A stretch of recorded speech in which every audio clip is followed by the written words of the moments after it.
kalau Pak Jahit, anak bapak ini kok nggak mau ngaji sudah 3 hari kok disuruh ngaji, sakit bayinya. Jawabnya, Pak, itu kan sudah saya serahkan. Gimana bapak aja lah, masih boleh lah. Mana cara bapak lah, supaya anak saya mau ngaji. Begitu pasti kan. Nah, kalau memang sudah begitu ungkapan dari seorang wali yang menyerahkan kepada ustaznya, maka begitu pun juga saya mendidik anak bapak, dan saya yakin saya didikan saya, ustaz-ustaz di sini pasti pengen majukan anaknya.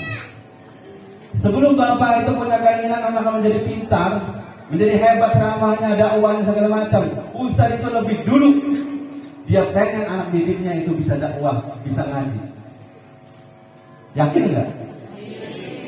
Sekarang kan saya bahas ya, saya katakan begini. Apakah pernah bapak ngajak anaknya itu umpama ada pengajian, nak ngaji di sini, kamu harus ngaji? Apakah ada? Tidak ada. Hanya ustaz lah yang bisa membawa itu. Saya ajak, Ferry, ayah ada undangan nikahan, kamu harus ngaji ya nanti di sana. Pokoknya harus ngaji. Pak Bu, ngemis Pak Bu. Kalau umpama waktu nggak ngundang, supaya anak kita tampil, supaya ketahuan produk apa yang dibikin Bambu 9, supaya bisa dinikmati oleh masyarakat, dan makanan itu supaya bisa dijual, supaya laku dijual. Kita nggak akan tahu, masyarakat tidak akan tahu kalau Bambu 9 tidak memasarkan produknya. Bahan apa, makanan apa yang dikelola, yang dibikinnya, kalau tidak dipasarkan di pasaran, masyarakat tidak akan pernah tahu apa yang digali di Bambu 9 oleh anak-anak bapak ibu. Sampai datang. Dulu kalau sekarang alhamdulillah ada yang undang-undang terus Pak. Datang, Pak, ada acara enggak ini? Apa? Maulid, ada yang ngaji enggak? Enggak ada. Yaudah, anak kita ada yang ngaji. Sampai ustaz itu tahan mukanya, tebal muka itu begitu Pak, supaya anak bapak itu, ibu itu bisa tampil di hadapan masyarakat dan bisa membawa nama baik pondok. Nanti dulu bapak ibu mau ngajak anaknya itu bisa tampil itu belum Pak. Ustaznya dulu yang bawa itu. Tapi kadang-kadang ustaz itu kadang-kadang salah dikit, anaknya kadang-kadang gimana, salah cerita, entah makan apa enggak, kadang-kadang bapak ibunya langsung marah, kadang-kadang ustaz ada. Masya Allah. Itu. Yakinlah Ustaz Aang ini. Ustaz di sini apa ada gaji sama saya? Enggak ada gaji, bisa ditanya. Enggak ada gaji mereka. Tapi karena memang luar biasa, insya Allah akan cukup. Maka saya pesankan kepada kawan-kawan, niat ibadah untuk agama. Kalau niat untuk agama, dunia pasti ikut. Tapi kalau niat untuk agama, belum tentu dunia ikut agama. Itu begitu saya ngomong. Bisa ditanya, Pak Sabarudin meninggalkan waktu Pak ke Batu Raja, ada undangan sampai terakhir kemarin itu saya undangan di yang mana itu? Oga? Berugilir Pak. Berugilir itu namanya mobil yang saya bawa itu Pak. Jalan Cor itu pas masuk desanya itu cuma muat untuk mobil aja, miris Pak. Kalau sipit dikit anjlok saya, nggak bisa lagi pulang. Jalan tanah masuk ke kebun kalau hujan sulit pulang saya. Masuk nggak mikirin bombang mobil saya balik nggak mikirin. Dan saya pikir gimana anak saya ini bisa tampil. Gimana anak saya ini bisa tampil? Yang saya pikir cuma itu aja. Kenapa? Karena mereka ngomong, Pak bisa nggak harganya ini untuk ngisi di acara ini berbeda dari acara itu? Oh bisa. Berapa Pak? Udahlah, tak ngasihnya berapa? Begitu saya juga. Oh iya Pak, waktunya nanti ini hari tanggal. Oh iya siap insyaallah. Nah, kenapa kok bisa Berugilir itu segitu jauh di dalam itu kok bisa mengundang kami? Rupanya dia melihat anak Bambu 9 tampil di daerah air hitam. Begitu di air hitam ini bagus, maka mereka mengundang lagi. Dan hingga sampai sekarang ini luar biasa, masih terus ini ada undangan. Dan bukan itu saja, insya Allah bukan itu saja. Jadi nanti ke depan bukan tasbih Al-Quran saja nanti yang saya tonjolkan, bahkan dakwah pun juga nanti yang saya tonjolkan. Ya. Dakwahnya, tahlilnya dan lain sebagainya nanti anak bapak ada di situ semua. Dan harinya kita ambil hari Jumat dengan hari Minggu saja. Tapi dengan catatan minta dukungannya, begitu anaknya tampil, ibu bapaknya datang, jangan datang.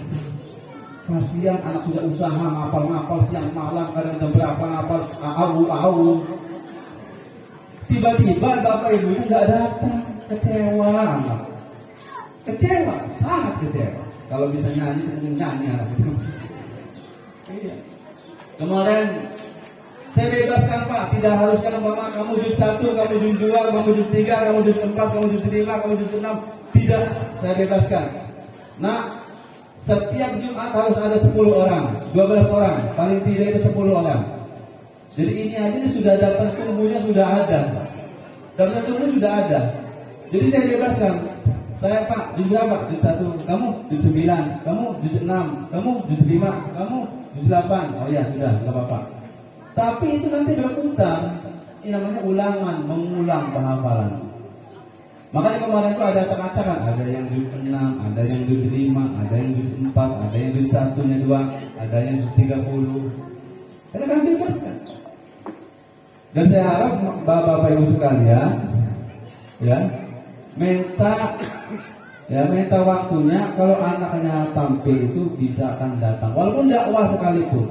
Entah sampai sana umpama begitu tampil di panggung, Assalamualaikum warahmatullahi wabarakatuh. Bapak-bapak, ibu yang saya hormati, itulah yang dapat saya sampaikan. Wassalamualaikum warahmatullahi wabarakatuh. Ya nggak apa-apa, bisa segitu, menuntut apa? Jadi aja dari kasih semangat, jangan sampai dimari. Kenapa kayak gitu, Bay? Datang jauh-jauh waktu kayak gitu, ya jangan. Pelan-pelan mendidik anak itu. Nggak harus bisa langsung, tidak mudah membalikkan sesuatu kembali telapak tangan. Ada proses. Anak mau betah ya ada proses. Anak mau bisa ya ada proses. Semuanya itu ada proses. Paham Pak Bu? Kalau kita memang godok langsung bisa, ya enak, bisa lapin apa kata berang, bisa kamu, bisa baca bacaan, bisa baca yasin, bisa baca surah lain juga bisa. Ya kalau ada ilmu yang jadul begitu, tapi sejadul-jadulnya ilmu ada proses. Kenapa? Disitulah sifat namanya menjaga wajah, ada kesungguh-sungguhan di situ. Dituntut di situ. Dituntut. Paham Pak Bu? Nah, jadi itu saja yang dapat disampaikan. Poinnya tadi kerjasama yang baik, sangat diharapkan.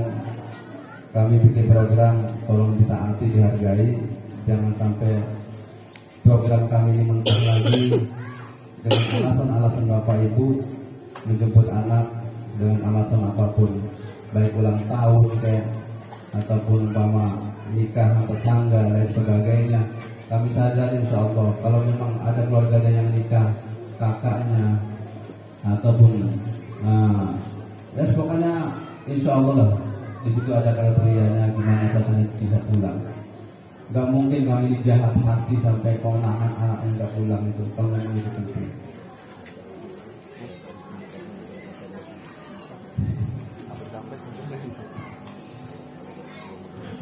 Kemudian apabila nanti bapaknya menjemput anak ataupun ibunya menjemput anak, tolong dikondisikan, diakurkan. Artinya kalau memang anaknya udah dijemput, dia ngomong dijemput sama ibunya, jangan sampai nanti pondok nanti yang kena salah-salah. Kami juga tidak bisa. Kenapa nggak bisanya? Walaupun gimana itu adalah anaknya ataupun anaknya, dan itu adalah bapaknya, atau ibunya, dan itu adalah anaknya. Jadi di sini ada perlu yang mau disampaikan begitu. Ya mohon maaf sekalian.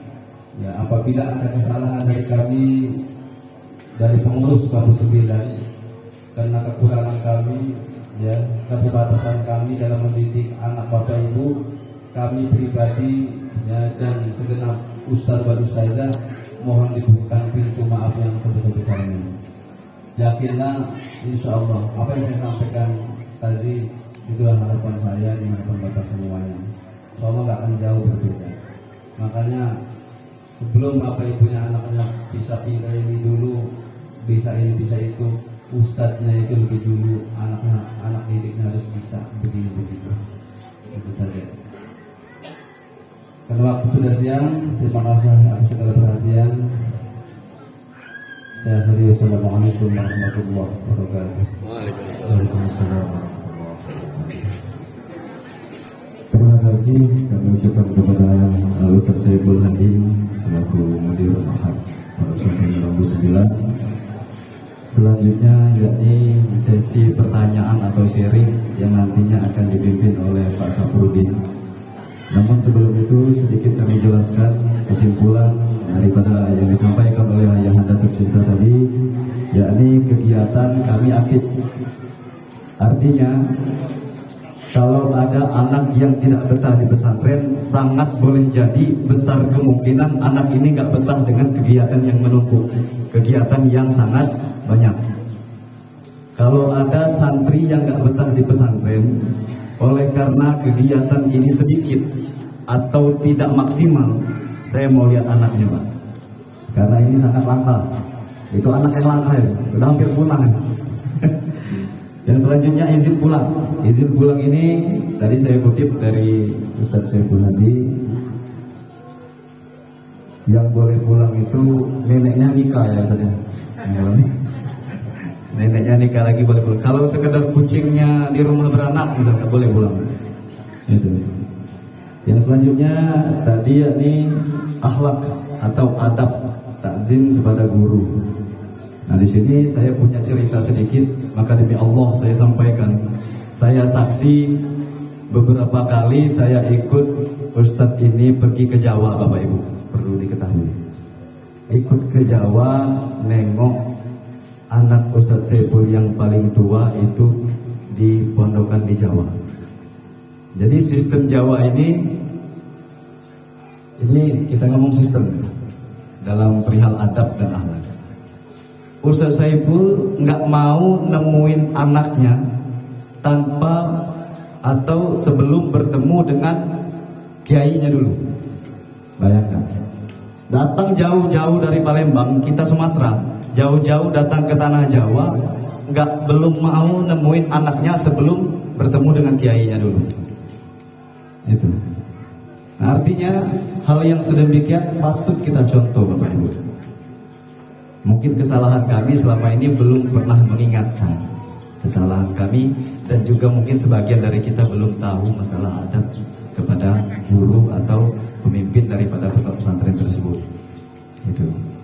Jadi dari sini harapan kami ke depan, saya pribadi sebagai yang dimandati sebagai bagian perizinan, saya hanya sebatas menentukan kapasitas anak ini boleh pulang atau tidak. Itu Bapak Ibu sekalian ya. Jadi anak ini layak atau tidak pulang, saya ikut peraturan yang tertera di pondok pesantren. Oh, kriteria ini boleh pulang, boleh. Kriteria ini nggak boleh pulang, nggak boleh. Saya cuma menentukan itu. Sisanya, alangkah lebih bagusnya, alangkah lebih baiknya ketemu dulu dengan kiai. Ini kadang desa kita nggak jauh, Bapak Ibu.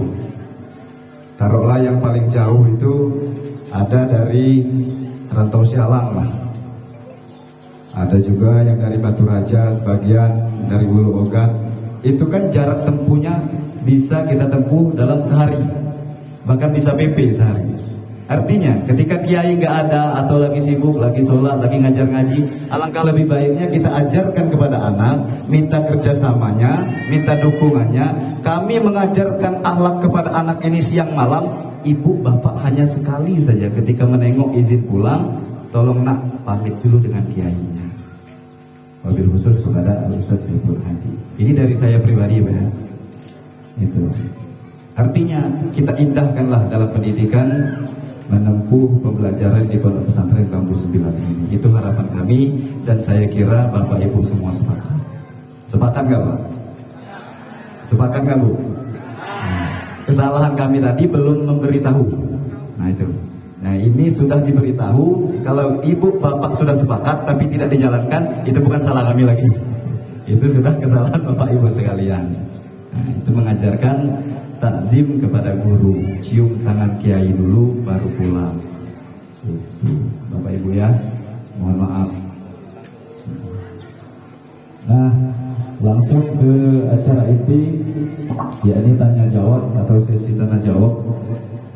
Kita sebagai guru dan ustadz wal ustazah di sini sama-sama punya kewajiban.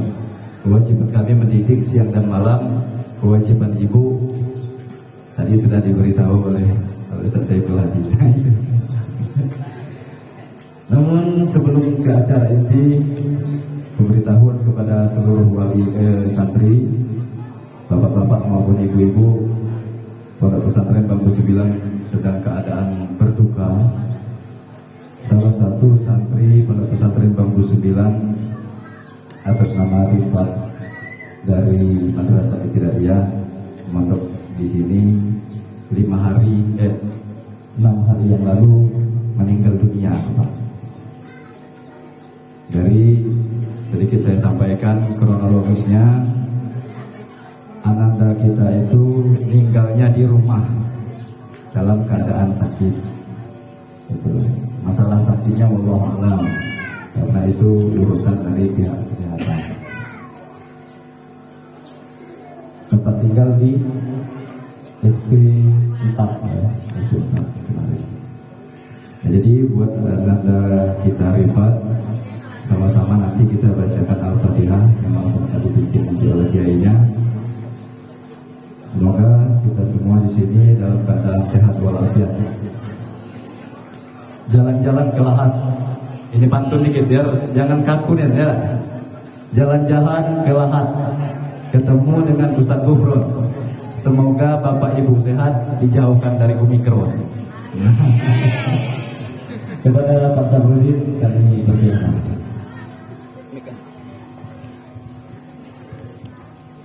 Assalamualaikum warahmatullahi wabarakatuh. Untuk yang di depan ikut buka jumlahnya tadi, jadi langsung saja pada waktu jam siang 4 ya.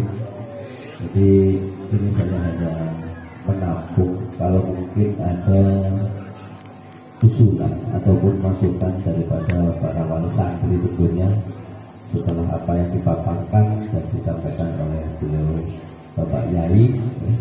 Jadi silakan nanti untuk ke depan ini bagaimana biar proses pembelajaran dan pembangunan daripada Pondok Bambu 9 ini lebih bagus lagi tentunya. Monggo para bapak ibu hadirin semuanya, dari mungkin cara pendidikan, kemudian aturan, yang terakhir kayaknya tadi masalah kaflah ya. Nah, jadi para bapak ibu sekalian, karena waktu sudah siang, kami mohon untuk kiranya 2 atau 3 untuk bisa memberikan masukan untuk kami. Silakan mungkin dari bapaknya dulu. Bapak, yang dari jauh dulu mungkin Pak Tosiala. Silakan Pak. Raja. Muara Kuang boleh. Langsung angkat tangan aja Pak. Dan takut lupa ini untuk yang kelas 3 saya dengan Alia setelah rapat ini jangan pulang dulu, kita kumpul lagi karena ada yang mau disewakan. Bukan artinya kita nyimpan tapi memang khusus untuk kelas 3 sama 3 LPS sama 3 Alia. Terima kasih. Gimana Pak? Ada pertanyaan? Jadi udah cocok, kalau nggak ada pertanyaan lebih cocok apa yang disampaikan sama Pak Yainya, gitu Pak? Ya kalau cocok ya kan itu belum selesai. Artinya poin-poinnya tadi kan satu yang berat sekali, yaitu haflah. Haflah tadi kan menyangkut dana. Nah ini maksudnya Pak Ustadz Sabri ini Sabrodi. Artinya minta usulan, siapa yang punya usulan mengenai masalah kegiatan pondok, salah satunya adalah haflah menyangkut dana ini. Nah jadi langsung saja ini tahun kemarin langsung poin, setuju Pak ya? Tolong dicatat, adanya tuh nggak ini? Ada Pak.